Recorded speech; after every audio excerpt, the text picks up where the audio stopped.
Okay, so this is our yearly Q&A. I don't know if there are any questions we haven't asked generation number 2 yet, but here they are. Let's see. Yes. Okay, hold on. Here we go, Uncle Jack. Okay, on behalf of my youngest sister and brothers, I would like to thank Karen and Don for all the hard work they've put into making this happen. I mean, it seems to go seamless every year, but I know they put a lot of effort into it, so I think they really have to be thanked for all their hard work. Thanks a lot.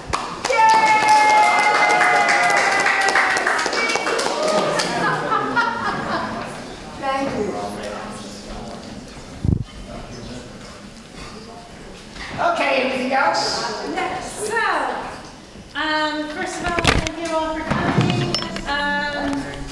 And I know that there are some, thank you all for coming.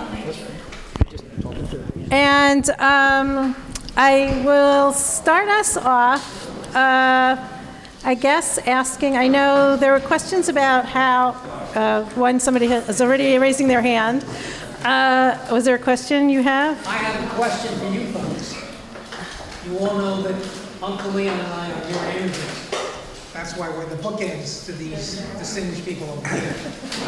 Now, there's one thing that we're not mirror images on. Can anybody guess what it is? You voted for Trump, you voted for Bud.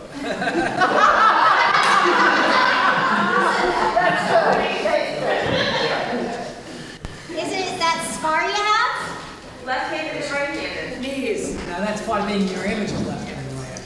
Different times. No. One can blink with their right eye, one can blink. No, that's part of being a mirror image. Talk into the mic, Mr. Jack. That's part of being a mirror image. But there's one thing that we have that we're not mirror images on. We're identical twins. That's been established despite Grandma Florrie's distinct complaint that we were not identical twins. Modern science has proved that we are identical twins. We have common genes. Our genes are identical.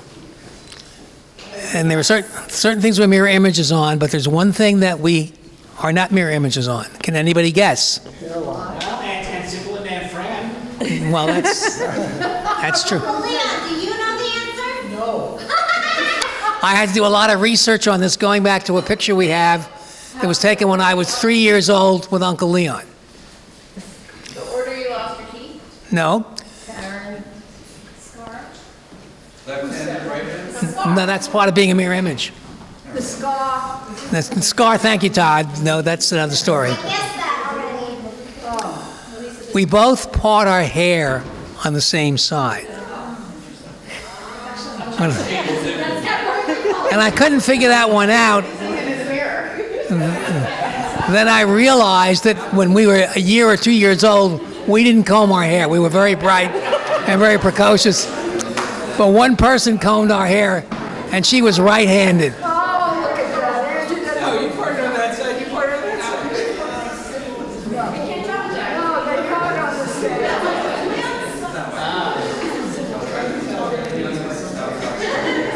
side. So we figured that Grandma Florrie... As long as you're talking to the microphone, the camera will Okay. still hear you. Okay, so we figured that Grandma Florrie combed our hair with her right hand, so our parts are on the left for both of us. So that's the only part about this mirror image stuff that doesn't work, basically. That's my contribution to this year's Q&A. Are there any questions that anybody has? We have a couple of questions lined up, but if there's something that somebody wants to ask that hasn't been asked or even has been asked? Teresa. Volunteer over there after that. Okay. I have a question for you. I know there's a story about a bicycle. I know there's a bicycle story, but what was your favorite toy as a child? Each of you have a favorite toy that you remember? Well, we liked Uncle Toddy's model trains, his Lionel trains. They weren't ours, they were his. Do you want to pass it?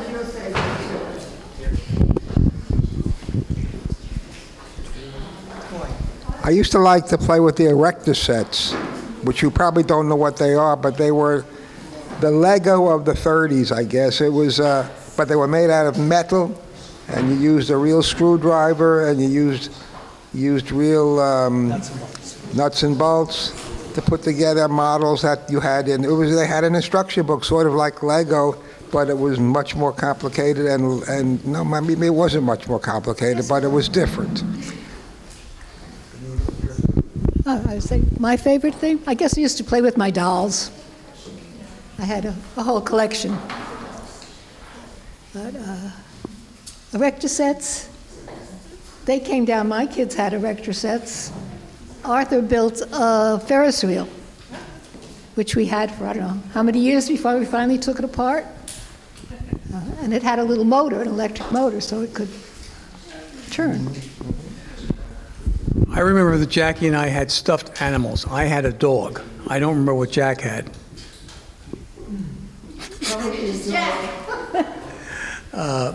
But also I had pencil and paper, and I would diagram things out on pencil and paper. Did you have a Wimpy? Rubber Wimpy? I did have a From, Wimpy was from Popeye. Cartoon. I have a question. You must have had another Popeye toy too, but I don't remember him. Remember those rub-on? The rub-on to make faces and stuff? Okay, so my question is, how is it that you convinced Grandma to let you get a dog? Good question. Question again. Well, we responded to Wait, drop the microphone. We're all good. we responded to a high authority.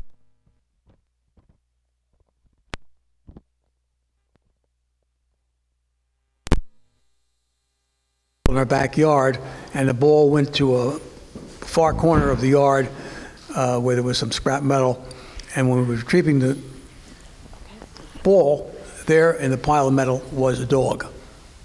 And we did something that my mother, on second thought, said we shouldn't have done. We brought the dog some water and food. And from then on, the dog owned us. Which dog was that? Was that Rusty? That was Rusty, the last dog. But didn't you have another dog? Before Rusty was Scotty, who was Scotty. Lassie, who Scotty. I assume that my parents bought it. Because from what I can understand, we had a big backyard, and we frequently had a dog. One dog was called Mazel Tov. I don't know why. That was the first one. Actually, Rusty, there was a small space between our house and the house next door, and there were some old iron gates stacked up there, and in behind those iron gates was this animal, and it almost looked like a fox because he was red, and he must have been mistreated because he was a very neurotic animal. But, he once bit one of my dates. And a letter carrier. And the boy's father worked at the Rockefeller Institute. He was a scientist, and he really wanted to kill the dog and make sure he wasn't rabid, but that didn't happen. We have a question here and then a question there. Happens that Hi. Rusty was one of the best dogs we had. oh. We had 4 dogs. The first one was Mazel Tov, who somebody left the gate open and it ran away. The second one was Rex, who was a Cocker Spaniel and was probably stolen. The third one was Lassie, who lived with us a long time. And the fourth one was Rusty, who after a big gap after Lassie went to doggy heaven, Rusty was found in the backyard by me and Jack. We fed her, and we wanted to keep her, but Grandma said, no, it's somebody's dog. We'll leave the gate open for a month, and if he doesn't go away, we'll talk about it. Well, she left the gate open for a month. The dog did not leave. She also would not come into the house. So after the 30 days, we got a license, and Rusty was our dog. And she was, I thought, a great dog. Did she ever bite any of your dates? Lassie Scotty bit me when I was about 6 years old, and to this day I have a crooked cuticle because Lassie bit me. But we didn't do anything with her. We kept her. Excuse me, the reason we had Lassie as a pet was she was given to my father, and my father was very concerned that kids were being kidnapped. Lassie was on her way to the gas chamber because she had bit somebody who tried to take away her puppies. My father loved animals, and he said, this is just the ideal dog for my family. She will protect my children from any kidnapper. She had a big bark. She was a small dog, but when somebody would stop by the house, she'd be barking like she was a big dog. She had big voice, small dog, but somebody outside the house didn't know it was a small dog. So basically, she lived a pretty good life. Anybody who walked by the house got barked at. So, and she never got kidnapped. I must say about Lassie, she was a dog that didn't care for us too much. She ignored us all the time. The only two people in the world that she really loved was my father and my Uncle Doc. Other than that, she ignored us. Except if we were going to go for a walk, then she was very happy to have us walk her. Okay, guys, here's another question. What is each of your favorite Hanukkah memory? I think the production line of latkes and my mother used to make. Wait, get the microphone. I'm sorry. My mother, Aleha Shalom, had a production line to make latkes. And, you know, it's a holiday that 5 or 6 nights when you couldn't make latkes. So she was very busy making latkes. And they were good. She also made the world's best hamantashen, each one weighing probably about 1/4 pound. And she used to make it with cheese, with mun, and with prune. She had, I think Benita has it, the, what do you call those things? A mortar and a pestle, and she used to, I think she used to make the mun with it. She was a great, she did mine, I think she did a little. She was a great baker, and the hamantashen she made were especially enjoyed by our family. The hamantashen had a yeast stove. They were dairy, and it was a yeast stove, so it was different from the usual hamantashen that you get. Yeah, my mother also made very good yeast cake. She was a very good baker, and she made spritz cookies, which were also very, very good. So she was an excellent baker. And the chocolate cake was also very good. And the apple pies were also very good. Pardon? I made that chocolate cake. Good. You should keep it going, kid. Keep it going, basically. There you go. And also she had a 6-burner stove. So she could really turn out a lot of stuff if she put her mind to it.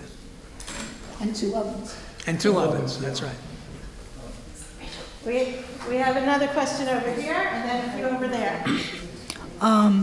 Besides the story with Father Duffy, what would you say the relationship between the Jews and Christians in the Lower East Side was back then? Here's the question. The question of the relation. Could you get us the mic? Oh, sorry, the mic. There's a question of timing.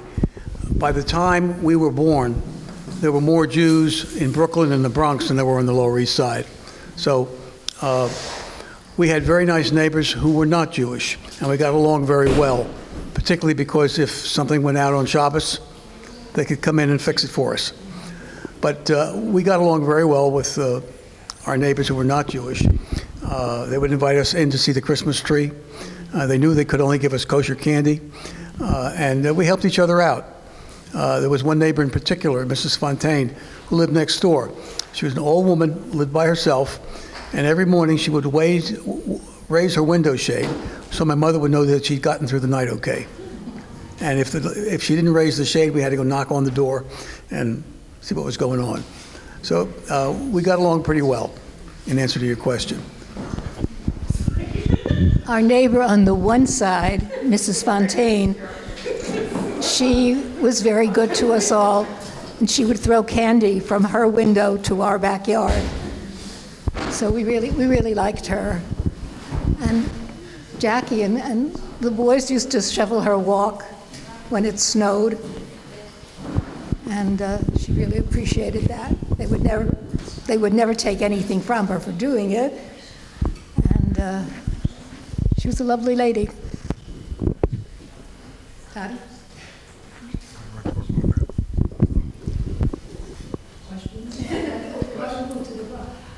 Why we moved to the Bronx? We moved to the Bronx because when my grandfather came to America, he lived on what is now a pretty fancy neighborhood on East End Avenue, according to the census that we found.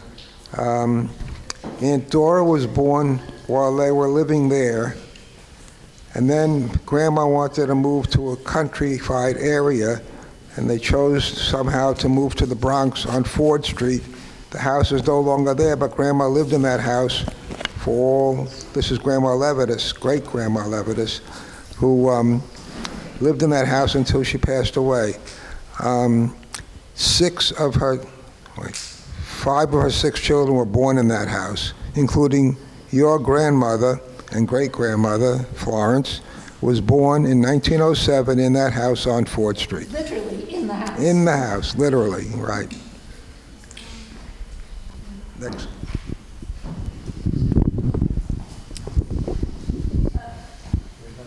We have a question here, if we can.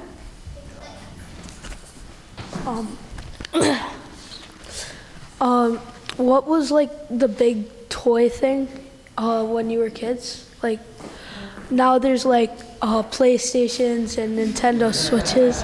Like what was your like that? One of the best toys we had was Mom's broomstick. Now, Grandma Flory didn't appreciate it, but we would unscrew the broomstick from the broom and we'd play stickball. And we didn't have a baseball bat, we didn't have a Louisville Slugger, we had a broomstick, and we played stickball. Those were the good old days, and we played, the ball was a Spalding. And we got those Spaldings by peeling the fuzz off a tennis ball. So that was a big high-activity sport we had on West Tremont Avenue. Right, Todd? Actually, the Spalding Company made what we called a Spalding. It was a pink ball, and it was very, very bouncy, and you could hit it a long way with a stick. We enjoyed playing in the street with that. Not Benita. If you peeled a tennis ball, inside was what we thought was a Spalding. So my Uncle Doc was a tremendous athlete, and he was a great tennis player, and he played with a group of guys, and they would use a ball like for one game or 2 games, and to them it was no longer any good. So we were the recipients of bags of tennis balls, and if you took the outer covering off a tennis ball, inside was a Spalding. Another thing we had were board games, and one in particular that we had was called Monopoly. It involved buying property, selling stocks, and dice, and it had complicated rules. But at the end of the day, the person with the most money was the winner. It was paper money, so you could play it on a long Shabbos because it wasn't real money. And then there was stoop ball. You took a ball and you threw it at the steps, and then it bounced back at you, and you caught it or you missed it, and you got bases, or I don't know what. But yeah.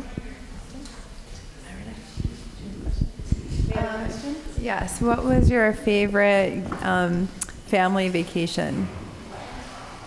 favorite family vacation? Wait a minute. What's a family vacation? There were two reasons why we were kind of low on vacations. One, World War II started, and there was gasoline rationing. And if you headed to the mountains or the shore, you'd be stopped by traffic agents, and if they would turn you back because you weren't allowed to waste gasoline during the war on vacations. Now, we occasionally went by train or bus to a resort in Far Rockaway, as a matter of fact, called Bernstein's Hotel. And that was kind of a nice place because it had a beach and they served meals. But by 1943, because of the war, this all stopped. So our summer vacations were basically, what do you do when school is out? In the summertime, July and August. And a lot of time, you spend a lot of time in the schoolyard playing games. For a couple of years, we went to Camp Delaxon. They had a guest house there. One summer, my mother was at the guest house with the twins, and Toddy and I were in bunks.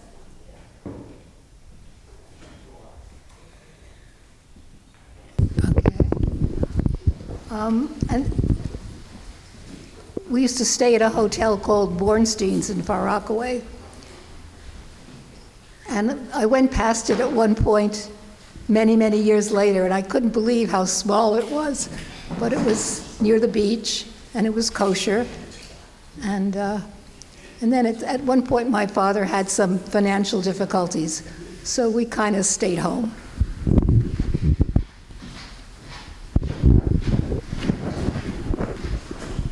I remember one time, one summer, that my mother took us all to Tibbetsbrook Park in Westchester.